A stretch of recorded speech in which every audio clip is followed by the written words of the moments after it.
The new government's policy blueprint for the next 5 years was unveiled last week. Following the huge announcement, we're going to take some time over the course of this week to closely examine the 5 main policy objectives contained within the blueprint. And today we start with empowerment of the people, which calls for a government where the people are in charge. Here's Arirang's Kim Min-ji. Soon after taking the reins, President Moon Jae-in vowed to build a nation that's truly a nation by seeking the changes demanded by the Korean people. And one of the core pillars of his policy goals is to return the government to the people and empower them, where Koreans are not the subject of rule, but the owners of the government. 새 정부는 촛불혁명의 정신을 이을 것입니다. 국민이 주인으로 대접받는 국민의 나라, 모든 특권과 반칙, 불공정을 일소하고 차별과 격차를 해소하는 정의로운 대한민국을 만들겠습니다. The government plans to achieve this through 15 initiatives under 4 key themes. For starters, they plan to root out deeply embedded societal ills.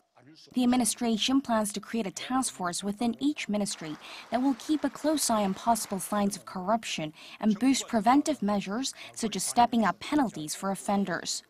This is seen as crucial as more citizens have become aware of the need for anti-corruption campaigns in the wake of the power abuse scandal that led to the impeachment of the former president. Another focal part is to make the president more accessible. This calls for the relocation of the presidential office to near Seoul Central Gwanghwamun Square, which was a key campaign pledge of President Moon as part of efforts to enhance communication with the people as well as government officials. The government also plans to make public daily schedules of the president and senior officials on a government website. And to encourage the participation of citizens on how the country is run and have a say, the government is seeking to lower the voting age as well as ease requirements for regular folk to join political parties. We plan to uphold the spirit of the Constitution as the base for running state affairs for the citizens' sovereignty. Another long-pending agenda has been reforming the so-called power organs, namely the prosecution and police. The prosecution has long been criticized for abusing its power by having both investigative and indictment rights.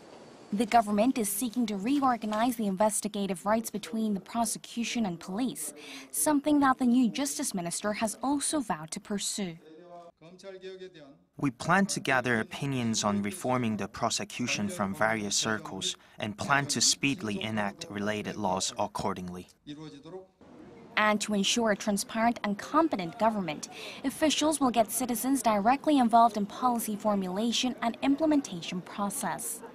The government will also increase access to public services through state-of-the-art technologies like big data and artificial intelligence, and strengthen vetting standards for government jobs.